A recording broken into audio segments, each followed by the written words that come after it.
اعوذ باللہ من الشیطان الرجیم بسم اللہ الرحمن الرحیم الحمد للہ رب العالمین والصلاة والسلام علی محمد وآلہ الطاہرین اللہم صلی علی محمد وآل محمد سیما بقیت اللہ العظم اللہم اجل ولیک الفرج۔ سب سے پہلے تو آپ سب احباب کی خدمت میں شب نیمہ شعبان ولادت باسعادت امام زمان عجل اللہ فرجہ شریف کی مناسبت سے ہدیہ تبریک جو ہے عرض کرتے ہیں، اور یہ ان آیات میں سے ہے کہ جسے عید الاعظم عید الاکبر کا جو ہے وہ نام ملا ہے۔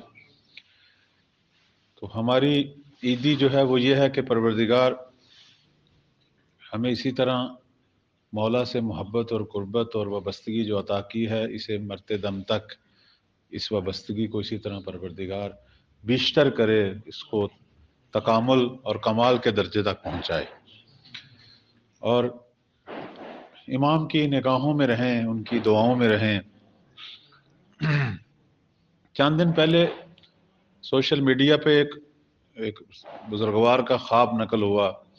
ویسے میں بہت زیادہ ان خوابوں پر اعتماد نہیں کرتا، لیکن بعض دفعہ نیچے چونکہ لکھا ہوتا ہے عالم کا نام، اس وجہ سے انسان جو ہے وہ ایک سید بزرگوار عالم کا جب نام لکھا تو اس بنا پہ بہرحال دھچکا لگا اس مطالب پہ جو خواب کی شکل میں بیان ہوئے۔ خواب میں مولا نے ان کو شرف بخشا ملاقات کا، اور فرمایا کہ میرے شیعوں کو کہہ دو، بے شک تم گناہ بھی کرتے ہو، لیکن میرے ذکر اور میرے ذکر کے نشر میں کوئی کوتاہی نہ کرو۔ بعض دفعہ لوگ یہ سمجھتے ہیں کہ میں تو گناہگار ہوں، میں تو اس قابل ہی۔ مولا نے کہا کوئی بات نہیں، تم جس حالت میں بھی ہو مجھے پیارے لگتے ہو، اور تم میرے ذکر کے نشر میں کوئی کوتاہی نہ کرو، میری معرفت کے پیغام کو آگے بڑھاؤ تاکہ وہ نسل جلدی تیار ہو کہ جس کی وجہ سے جو ہے وہ حجت تمام ہو اور میرے ظہور میں تاجیل ہو۔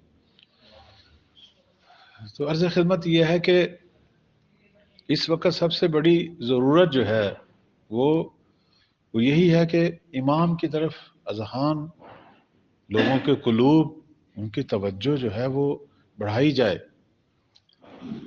میں نے آج کل ایک موضوع مطرح کیا ہوا، کئی جگہ پہ بیان کیا، یہاں بیان نہیں کروں گا، ہو سکتا کل بیان کروں۔ وہ ہے تشیع مہدوی۔ ہم کئی طرح کے شیعہ ہیں، ہر دور میں ہر امام کے نام سے تشیع جو ہے وہ پہچانا جاتا تھا، شیعہ علوی، شیعہ حسنی، شیعہ حسینی۔ ابھی ہمارے بہت سارے لوگ شیعہ علوی بننا پسند کرتے ہیں، شیعہ حسینی بننا پسند کرتے ہیں۔ ہم پچھلے ادوار میں ذہنی طور پر زندگی گزارے ہیں، ابھی تک کوئی شیعہ مہدوی نہیں بنا، بلکہ میں کہوں گا ابھی تک شیعہ امام سجاد نہیں بنے، شیعہ باقر، شیعہ صادق، شاید کچھ نہ کچھ ہے۔ یہ کیوں لفظ کہہ رہا ہوں؟ آیا تشیع میں فرق ہے؟ ہاں فرق ہے۔ ہر دور کا شیعہ اپنے امام سے مربوط ہوتا ہے، اس کا دین وہی ہے جو امام بیان کرتا ہے، لہذا تشیع پر چھاپ امام کی ہوتی ہے۔ آج تشیع کا مطلب شیعہ یعنی انتظار، شیعہ یعنی منتظر۔ آیا وہ جو شیعہ علوی ہیں یا شیعہ حسینی ہیں وہ جدا ہیں، یہ جدا ہے؟ نہیں، یہ اسی کی ترقی یافتہ شکل ہے۔ جو شیعہ منتظر ہے وہ شیعہ حسینی اور علوی ہے، یعنی اس نے شیعہ علوی اور حسینی پہ اکتفا نہیں کیا ہوا، وہ چند قدم آگے بڑھ چکا ہے۔ غیبت نعمانی کی بحث میں ہم نے پڑھا ہے کہ جو شخص 11 ائمہ پر ایمان رکھتا ہے، اگر 12ویں پر ایمان ان کی معرفت نہیں رکھتا، وہ 11 کا بھی قبول۔ اس وقت سب سے بڑی ضرورت جو ہے وہ یہ ہے شیعہ مہدوی کی نشر ہو، یعنی ہم شیعہ مہدوی کو پہلے درک کریں وہ کیا ہے، پھر خود بنیں، پھر اور لوگوں کو اس راستے پہ لائیں۔ اس وقت شیعہ موجود ہیں لیکن شیعہ مہدوی موجود نہیں ہے کہ جن کا دل امام زمان کے لیے دھڑکتا ہو، جو امام زمان ان کے لیے اسی طرح محور اور مرکز ہو جیسے بہت ساری باقی چیزیں۔ ہم ایک عادی زندگی دینی تو گزار رہے ہیں، لیکن ہماری زندگی کے اہداف وہ نہیں ہیں جو امام زمان کے اہداف ہیں. جب ایک ہدف ہو جائے گا پھر ہم شیعہ مہدوی. اب یہ کیسے ہوگا؟ ظاہر اس میں معرفت یہی ہے. کیوں رسول اللہ صلی اللہ علیہ وآلہ وسلم نے فرمایا کہ من ماتا ولم یعرف امام زمانہ ہی ماتا میتتن جائے. وہاں یہ کیوں نہیں کہا اللہ کی معرفت؟ یہ کیوں نہیں کہا پیغمبر کی معرفت؟ امام کی معرفت کیوں کہا؟ کیونکہ ہر دور میں دین کی ایک قرأت ہے، دین کی ایک فہم ہے، اور وہ فہم اس زمانے کے معصوم اور حجت سے جڑی ہوئی ہے. اس اعتبار سے جب آپ ہم اس دین پر عمل کریں گے تو وہ دین مورد قبول ہوگا. مثلا فرض کریں امام کہہ دیں آج علی ابن یقین کو کہ تم نے اہل تسنن والی نماز پڑھنی ہے، تو اب اس کی شیعہ والی نماز قبول نہیں ہوگی. آج اگر امام جواد جو ہے وہ شیعوں پر خمس جو ہے اٹھا لیں تو اب خمس دینا ہمارا ہدف نہیں ہے. خمس نہ دینا یعنی امام جواد کی مرضی کے مطابق دین پہ عمل کرنا. دین ایک ہی ہے لیکن مقتضیات زمان و مکان چینج ہوتی ہیں. حجت جو ہے وہ بہت ساری مقتضیات کو ان اہداف کے پیش نظر چینج کر سکتی ہے. اس وقت ہم جس حجت کے زمانے میں ہیں ہم نے مقتضیات ان کی نگاہ سے سمجھے ہی نہیں ہیں، چونکہ ان کے فرامین ہی نہیں پڑے، ان کی توقیات پہ کام نہیں ہوا. اصل میں معلوم نہیں ہے کہ امام کے اہداف کیا ہیں. اگر معلوم ہوتے تو بہت عرصہ پہلے ظہور ہو چکا ہوتا. امام کی تنہائی یہ ہے، امام کی تنہائی یہ ہے کہ تشیع جو دعوے دار ہے وہ امام کی ہمراہ نہیں ہے، نہیں ہے ہمراہ جس طرح ہونی چاہیے. تشیع مہدوی جس طرح ہم تشیع علوی، تشیع حسینی.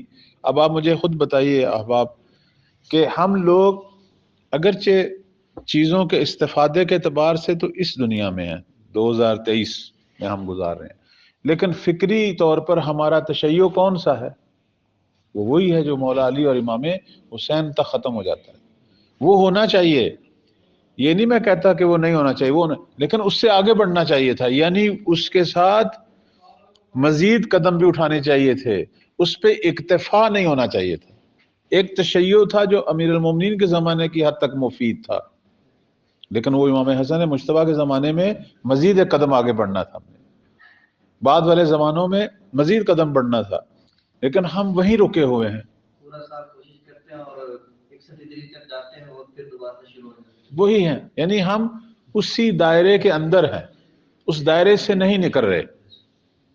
اور یہ غم تھا، یہ غم تھا امام سجاد کا. امام سجاد کا رونا، وہ ہم ٹھیک ہے مصائب اور مقتل کی دنیا میں ہم کہتے ہیں امام سجاد جو ہیں وہ عزادار تھے. عزادار وہ صرف اپنے جد کے نہیں تھے، اپنے والد کے نہیں تھے، عزادار وہ تشیع کے بھی تھے. وہ تشیع نہیں تھا، وہ شیعہ نہیں تھے کہ جو امام سجاد صلوات اللہ علیہ جو ہے ان کے سرور کا باعث بنتے. ہر امام نے ناصرین کی کمی کا شکوہ کیا، حالانکہ لاکھوں محب ہوتے تھے. یہ سارے محب ایک اور زمانے کے شیعہ تھے. اس امام کے شیعہ اس وقت بنتے کہ جب اس کے ناصر ہوتے. آپ خود مجھے بتائیے، شیعہ یعنی مشایعت کرنے والا، ظاہر ہے وہ ناصر ہو تو امام کو فائدہ نا اس کا، ورنہ وہ تو ایک روٹین کا شیعہ ہے. یہ نکتہ ہے جس پہ میں کچھ نہ کچھ جگہ پہ میں نے گفتگو کی ہے، اس پر البتہ دلائل ہیں ہمارے. اور یہ وہی وجہ ہے ظہور میں تاخیر کی اور غیبت کے طولانی ہونے کی کہ ابھی تک ہمارا تشیع مہدوی، اگرچہ ہم شیعہ علوی کا دعویٰ کرتے ہیں، وہ بھی صحیح معنوں میں مکمل نہیں ہے، وہ صرف دعوے کی حد تک ہے، شیعہ حسینی دعوے کی حد تک. جس چیز کو میں مختصر بیان کرنا چاہتا تھا، وہ نکتہ جو تھا وہ امام کی محبت تھی، جو کہ آج شب ولادت ہے. مولا جو ہیں ان کے حوالے سے زیارت آل یاسین میں ایک جملہ جو ہے وہ یہ ہے کہ السلام علیکہ یا السلام علی العلم المنصوب. وہ آخری میں آ جاتا ہوں، وہ صرف اس لائن میں ٹائم کی کمی کی وجہ سے. السلام علی العلم المنصوب والعلم المسبوب والغوث والرحمت الواسع. غوث اور رحمت الواسع. امام جو ہے وہ فریاد رس ہے، ورحمت الواسعہ. اب یہ جملہ جو ہے رحمت الواسعہ اور غوث، صرف اسی کی حد تک.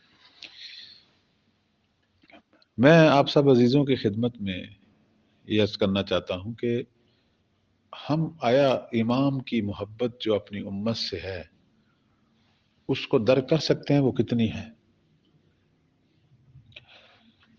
اب آپ خود توجہ فرمائیں، انسان کے ساتھ سب سے زیادہ محبت جو ہے وہ والدین کرتے ہیں. والدین بہت زیادہ محبت کرتے ہیں. والدین کی محبت کا عالم یہ ہوتا ہے کہ بچہ مریض ہو جائے تو والدین جو ہے ان کی حالت زیادہ خراب ہوتی ہے اپنے بچے کی محبت میں. ایسا ہے یا نہیں ہے؟ حتیٰ کہ وہ یہ بھی کہتے ہیں کہ اس کی مرض ہمیں لگ جائے، ہمارے بچے کو کچھ ہوتا ہے یا نہیں ہوتا. امام کی محبت کہتے ہیں کہ اس سے کئی ہزار گنا زیادہ ہے اپنی امت کے ساتھ. چاہے ہم جس بھی عالم میں ہوں، امام اپنی امت سے محبت کرتا ہے اس سے کئی ہزار گنا زیادہ. اصلا قابل تصور نہیں. بہت ساری مشکلات جو ہمارے اپنے گناہوں کا نتیجہ ہوتی ہیں وہ مولا کی وجہ سے رفع ہو چکی ہوتی ہیں، ہمیں پتہ ہی نہیں چلتا. مثلا ہم تصور نہیں کر سکتے کہ امام کس حد تک محبت. امام جو ہیں وہ اس وقت ہمارا سب سے بڑا پشتوان ہے. ہم اگر دیکھیں ہمارا جو ہے وہ کوئی اہل تسنن کے مکتب یا دیگر جو ادیان ہیں، ہم ان جیسے لوگ نہیں ہیں کہ جو یہ کہیں کہ وہ منجی آخر الزمان میں آئے گا یا مہدی جو ہے وہ موجود نہیں ہے، وہ پیدا ہوں گے. ہم وہ ہیں کہ جو کہتے ہیں کہ موجود ہیں ہمارے وارث، ہمارے سروں پر ان کا سایہ ہے اور ہمارے امور ان کی نگاہوں میں ہیں. یہ جو ایک واقعہ ہے ہماری کتابوں میں جناب رمیلہ کا، جناب رمیلہ کا واقعہ آپ جانتے ہیں کہ امیر المومنین صلوات اللہ علیہ کے زمانے میں یہ صحابی مولا تھے اور مریض ہوئے، بہت زیادہ مریض ہوئے. 2-3 دفعہ انہیں بہت سخت بخار ہوا اور جب کچھ حالت بہتر ہوئی تو انہیں پتہ چلا کہ آج مولا نے مسجد میں خطبہ دینا ہے اور نماز پڑھانی ہے، تو یہ آ گئے مسجد میں. اب یہ وہ زمانہ تھا جب مولا جو ہیں وہ حاکم تھے، یعنی خلیفہ تھے. اب یہ مسجد میں آئے، طبیعت پھر خراب ہو گئی، پھر بخار جو ہے وہ پلٹ آیا، لیکن کہا نہیں آج میں خطبہ ضرور سن کے جاؤں گا جو بھی ہو. کیسے ہو سکتا ہے کہ امام کا خطبہ ہو اور میں نہ سنوں؟ تو خطبہ سنا اور ان کے پیچھے نماز بھی پڑھی. اب جب پڑھی نماز اور جا رہے تھے تو امام کے پیچھے پیچھے مسجد سے نکل رہے تھے تو کہنے لگے کہ مولا طبیعت میری ٹھیک نہیں تھی لیکن میں پھر بھی آیا، کیسے ہو سکتا ہے کہ میں آپ کا خطبہ نہ سنوں؟ تو مولا نے فرمایا کہ مجھے پتہ ہے آپ کی طبیعت ٹھیک نہیں ہے اور میری بھی طبیعت ٹھیک نہیں. ایک چیز جس کی طرف میں اشارہ کرنا چاہتا ہوں، ایک عجیب تعلق ہے امام کا اپنے شیعوں سے. فرمایا کہ میری بھی طبیعت ٹھیک نہیں ہے کیونکہ تمہاری طبیعت ٹھیک نہیں ہے. پھر فرمایا ما من شیعۃ یمرض الا مرضنا بمرضہ. ایسا نہیں ہو سکتا کہ ہمارا کوئی شیعہ مریض ہو اور درد و اذیت سہے ہم مریض نہ ہوں، ہم بھی اس کی ہی مرض کو اپنے اوپر لیتے ہیں اور وہی درد سہتے ہیں. یہ امیر المومنین کا فرمان. ہم بھی وہی مرض، یعنی جس طرح ہم لوگ ائمہ کے حزن و غم میں شریک ہیں، امام بھی ہمارے حزن و غم میں. یہ محبت دو طرفہ ہے، اگرچہ ہم دوسری طرف کو درک نہیں کر رہے، یہ ہماری اپنی معرفت کی کمی. یہ دو طرفہ ہے. ما من شیعۃ یدعو الا آمنا بہ. بس اوقات ہم اکیلے بیٹھے دعا کر رہے ہوتے ہیں، اپنے کمرے میں بیٹھے دعا کر رہے ہوتے ہیں، لیکن آپ کو کیا پتا کہ آپ کے ساتھ کون ہے جو آمین کہہ رہا ہے. یہ فرمان ہے ما من شیعۃ یدعو، کوئی ایسا شیعہ نہیں ہے کہ جو دعا کرے الا آمنا بہ، مگر یہ کہ ہم اس پر آمین کہتے ہیں. حتیٰ کہ فرماتے ہیں کہ بس اوقات شیعہ دعا نہیں کرتا، چپ کر جاتا ہے، ہم اس کے لیے دعا کرتے ہیں. یعنی یہ وہ رحمت الواسعہ ہے، یہ وہی محبت ہے۔ محدث، میں چونکہ اب ٹائم کی کمی ہے، چند منٹ ہیں، میں صرف ایک اشارہ کرنا چاہتا ہوں۔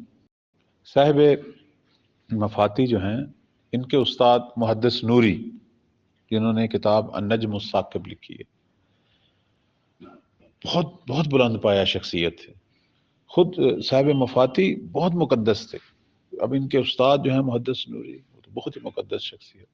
نجم الثاقب ضرور خریدیں، آپ کے پاس ہونی چاہیے کتاب نجم الثاقب، مولا امام زمان پر بہترین کتابوں میں سے کتاب ہے، جو واقعات کو بیان کرتی ہے تشرفات کے حوالے سے۔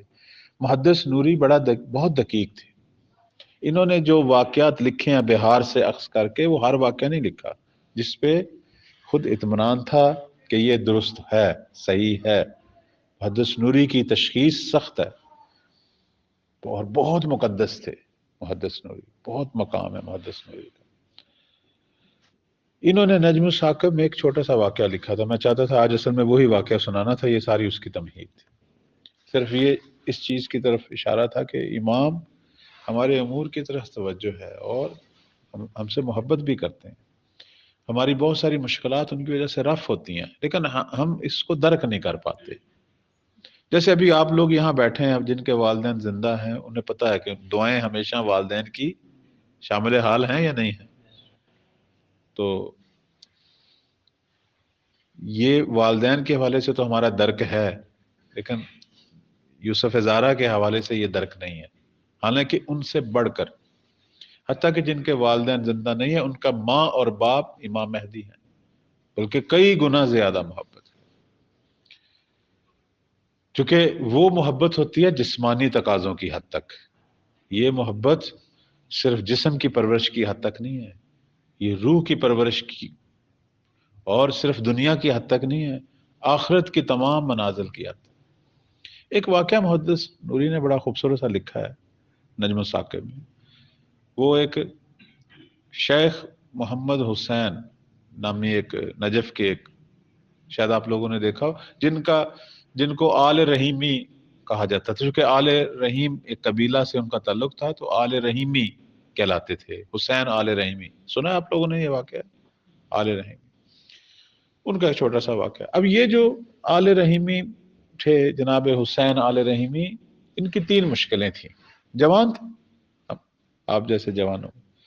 ایک تو فقر تھا، کہتے تھے کہ جب سے میری آنکھ کھلی، یعنی مجھے دنیا کا پتہ چلا، تو مجھے یہی پتہ چلا میں فقیر ہوں، میرا سب سے بڑا مسئلہ جو ہے وہ ہے کہ میرے پاس کوئی پیسہ، اسی وجہ سے ان کی شادی بھی نہیں ہوتی تھی۔ اپنے خاندان میں ان کو ایک رشتہ پسند تھا، اپنی چچا کی بیٹی پسند تھی، لیکن انہوں نے اس کو انکار کر دیا تھا، تو جیسے فقیر کو ہم نے۔ تیسرا مسئلہ ان کا کیا تھا؟ دمے کے مریض تھے، ریے پھیپھڑے کے مریض تھے، اور منہ سے خون آتا تھا۔ اب ظاہر ہے وہ لڑکی کا باپ کیسے دے، چلو غریب ہے لیکن اوپر سے مریض بھی ہے۔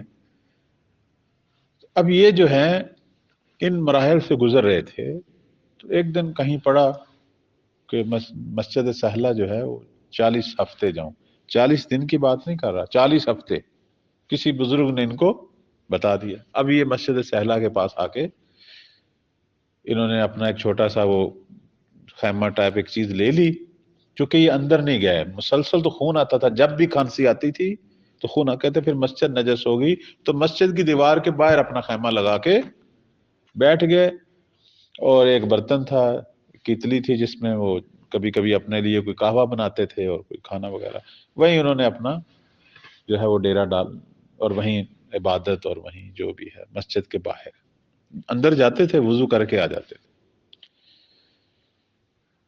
کہتے ہیں کہ دن گزرتے رہے، یہ ریاضت، یہ عبادت، میں اس میں عدد کی طرف تو نہیں آتا، میں نہیں تائید کرتا، اور نہ ہمارے کسی بزرگ نے تائید کی 40 ہفتے کی، 40 دن کی، لیکن اس بات کی طرف میں آتا ہوں کہ ہماری ریاضت اور عبادت جو ہے وہ امام زمان کو اپنی طرف جذب کرتی ہے۔ کیوں؟ کیونکہ جب ہم باطنی معنوی شفافیت پیدا کرتے ہیں تو پھر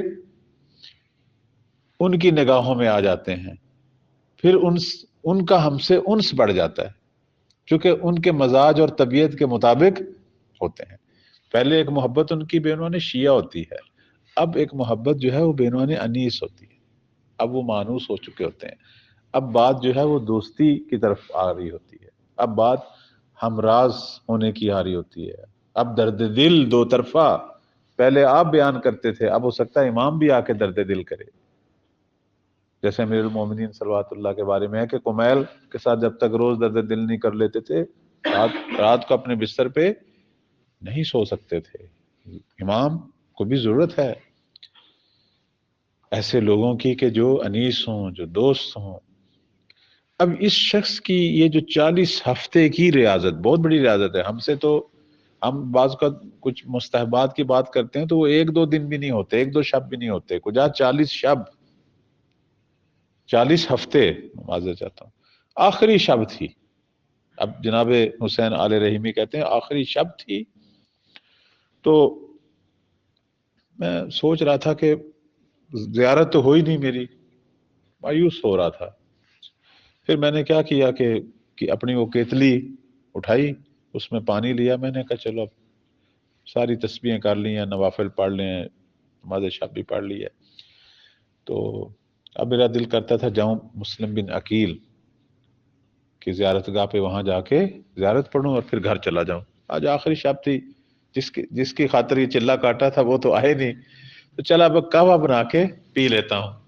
میں نے اپنی وہ کیتلی میں پانی لیا اور نیچے آگ جلا کے رکھ دیا، قہوہ بننا شروع ہو گیا، جیسے آپ لوگوں کے لیے قمر صاحب زحمت فرمائی چائے بنا رہے، تو قہوہ بن رہا تھا، اسی دوران ایک جوان بڑا خوبصورت آ رہا تھا، تو اب لگ رہا تھا جیسے اسی علاقے کا کوئی عرب ہے، تو اب یہ کہہ رہے ہیں مجھے غصہ آ رہا تھا، بھی اب میں قہوہ بنایا، اپنے جوگا بنایا ہے اپنے لیے، اب یہ ایک قہوہ پینے والا کوئی آ گیا ہے، تو دل نہیں کر رہا تھا، یعنی موڈ خراب تھا، بھی 40 ہفتے میں بیٹھا ہوں، مولا نے کوئی توجہ نہیں کی، اب آخر وقت میں چاہتا تھا پرسکون شب، آخر شب قہوہ پی لوں، اب اس میں بھی ایک شریک جو ہے وہ کہیں سے آ گیا۔ خیر وہ آئے جوان، اس نے آ کے سلام کیا اور فوراً کہا کہ حسین آل رحیمی کیا حال ہے تمہارا؟ اب انہوں نے کہا یہ تو مجھے کوئی جاننے والا ہے، بٹھایا، یہ نہیں پہچانتے تھے، انہوں نے یہ سوچا حسین آل رحیمی نے کہ میں مختلف نجف کے گرد جو قبائل ہیں ان میں اکثر ہی آتے جاتے تھے، لوگوں سے ملتے جلتے تھے، شاید انہی قبائل کا کوئی یہ فرد ہے جو مجھے جانتا ہے میں نہیں جانتا۔ اب انہوں نے پوچھنا شروع کر دیا آپ کا فلاں قبیلے سے تعلق ہے؟ انہوں نے کہا نہیں۔ فلاں قبیلے سے تعلق ہے؟ نہیں۔ فلاں قبیلے، وہ سارے قبیلے پوچھ لیے، نہیں۔ پھر اس نے آگے سے کہا آپ کا ترہ برہ سے تعلق ہے، ترہ برہ یعنی مذاق اڑایا کہ کوئی باہر کی کوئی جیسے خانہ بدوش کا نہیں لوگ ہوتے، اس طرح کر کے مذاق اڑا کے بات کو ختم کر دیا۔ اس کے بعد کہا کہ قہوہ پیئیں گے، قہوہ نکال کے ان کے سامنے رکھا، انہوں نے کہا سناؤ تم کیا حال ہے تمہارا، تمہاری طبیعت کیسی ہے؟ میں بس قہوہ پی کے میں جا رہا ہوں مسلم بن عقیل کے حرم میں، اور وہاں آپ بھی چلیں گے میرے ساتھ؟ میں نے کہا ہاں چلوں گا، لیکن پہلے مجھے بتاؤ مسئلہ کیا ہے، کیوں یہ ڈیرا ڈال کے یہاں بیٹھے ہوئے ہو؟ اس نے کہا نہ میرے دل کو نہ چھیڑ، میرے بڑے مسئلے ہیں۔ انہوں نے کہا نہیں بتا تو صحیح کیا مسئلہ ہے تمہیں، تم ادھر باہر مسجد کے باہر خیمہ لگا کے بیٹھا ہوا ہے، کیا تجھے تیری کوئی مشکل حل ہوئی ہے؟ اس نے کہا کہاں حل ہوئی، کوئی مشکل نہیں میری حل ہوئی، مجھے 3 مسئلے ہیں، ایک تو یہ بیماری ہے، خون آ رہا ہے مجھے، ٹھیک ہے، ڈاکٹروں سے مایوس ہوں، اب زمانے کے امام سے توسل کیا ہے، ابھی تک ان کا کوئی آثار ہی نہیں ہے۔ انہوں نے کعبہ اٹھایا اور کعبے کو صرف لب لگائے اور رکھ دیا، پیا نہیں، اس نے کہا اس کو پی لو۔ انہوں نے وہ کعبہ حسین کو دیا کہ پیو اس کو پیو، اب ان کے کہنے میں کوئی ایسا اثر تھا، یہ خود کہہ رہے تھے کہ لب لگائے تھے انہوں نے، آدمی عام طور پر کسی دوسرے کا لب لگا ہوتا، لیکن کہتے ہیں ایسا کوئی آواز میں اثر تھا کہ میں نے پی لیا۔ انہوں نے کہا یہ ایک مشکل تو تیری حل ہوگی، اب تیرا وہ جو پھیپھڑوں میں خون والا مسئلہ تھا وہ تو حل ہو گیا، اب تم ٹھیک ہو، تمہاری بیماری ختم ہوگی۔ کہنے لگا ختم ہوگی؟ انہوں نے کہا ہاں ختم ہوگی، اب تمہیں کوئی بیماری نہیں آئے گی۔ پھر انہوں نے کہا اگلا مسئلہ کیا ہے تمہارا؟ نے کہا میری چچا کی بیٹی مجھے پسند ہے، اور انہوں نے کہا وہ بھی جلدی تیری شادی ہو جائے گی، وہ کوئی ٹینشن نہیں ہے، جلد چچا خود تجھے رشتہ دے گا۔ اچھا، پھر تیسری مشکل کیا ہے؟ تو جو یہ خیمہ لگا کے بیٹھا ہے، اب تیسری مشکل بتا۔ کہنے لگا غریب ہوں، جب سے آنکھ کھلی ہے، فقیر ہوں۔ اب انہوں نے سوچا، انہوں نے کہا کہ حسین آل رحیمی، اگر میری بات مان، یہ فقر تیرے لیے بہتر ہے، میں بہتر پاتا ہوں، تیرا اس طرح فقیر رہنا خود تیرے اپنے ایمان اور تیری آخرت کے لیے بہتر ہے، ورنہ مسئلہ نہیں ہے فقر فوراً ختم، لیکن میں سمجھتا ہوں کہ یہ بہتر ہے۔ اب اس نے کہا آپ کو کیا پتا کہ فقیروں کے ساتھ کیا گزرتی ہے۔ اس کے بعد انہوں نے کہا کہ اچھا چلو آؤ، باہر کیوں بیٹھے، اندر آئیں نماز پڑھیں، آؤ۔ تو اس نے کہا میں اب جانا چاہتا ہوں مسلم بن عقیل، تو آپ میرے ساتھ چلیں۔ میں بھی چلتا ہوں، لیکن مسجد سہلا کے صحن سے گزر کے جاتے ہیں اور وہاں 2 رکعت نماز بھی پڑھ لیتے ہیں۔ ٹھیک ہے۔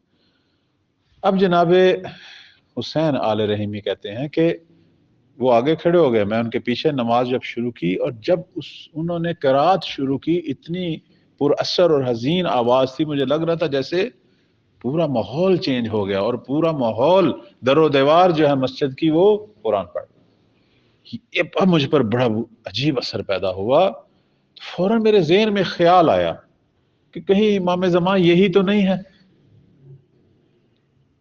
کہ انہوں نے آج آخری رات تھی تو ہو سکتا ہے یہی ہو، آخر ان کو میرے نام کا کیسے پتا ہے؟ اور پھر جب سے یہ بیٹھے ہیں مجھے کھانسی بھی نہیں آئی اور خون بھی نہیں آیا، حالانکہ میرے ہر 5 منٹ کے بعد خون آ رہا تھا، اور یہ کہہ رہے ہیں میں ٹھیک ہو گیا ہوں، اپنے اندر بھی توانائی پاتا ہوں۔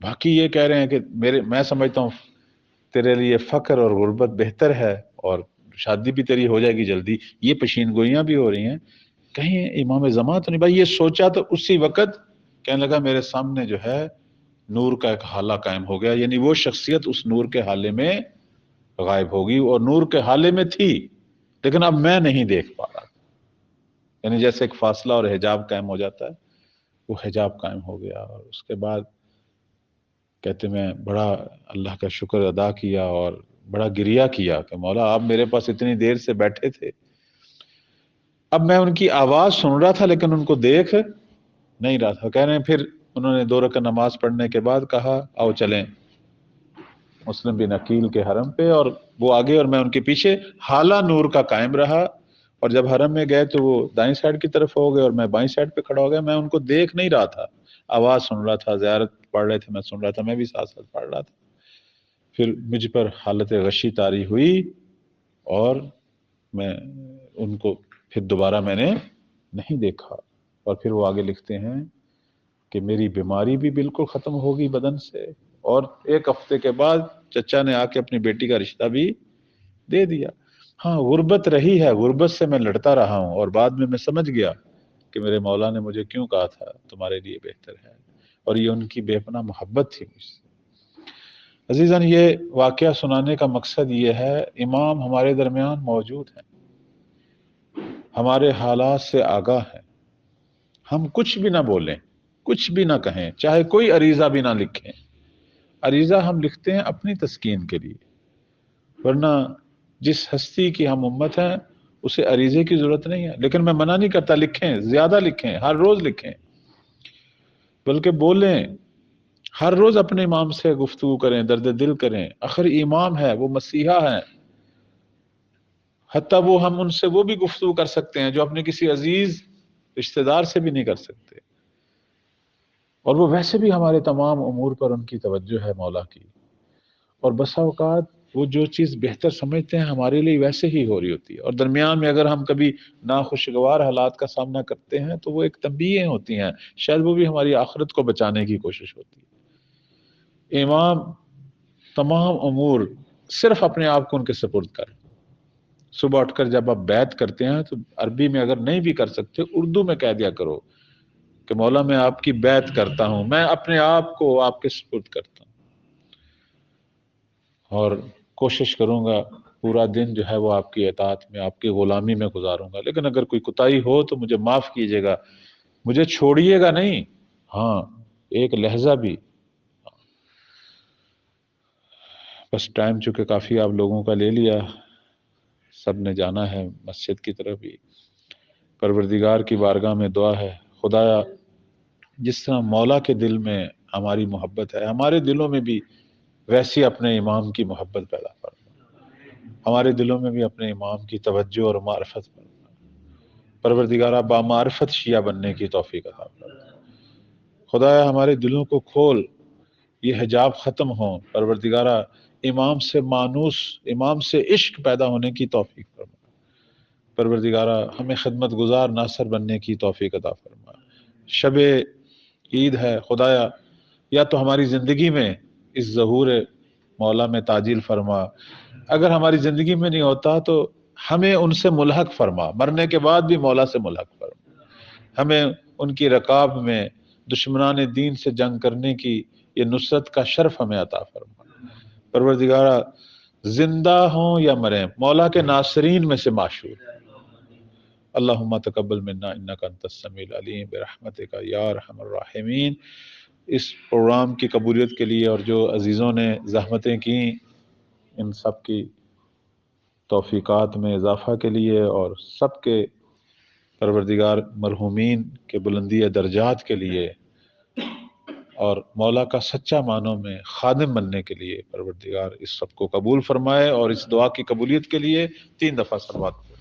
اللہم صلی علی محمد وعلی وعجل، اللہم صلی علی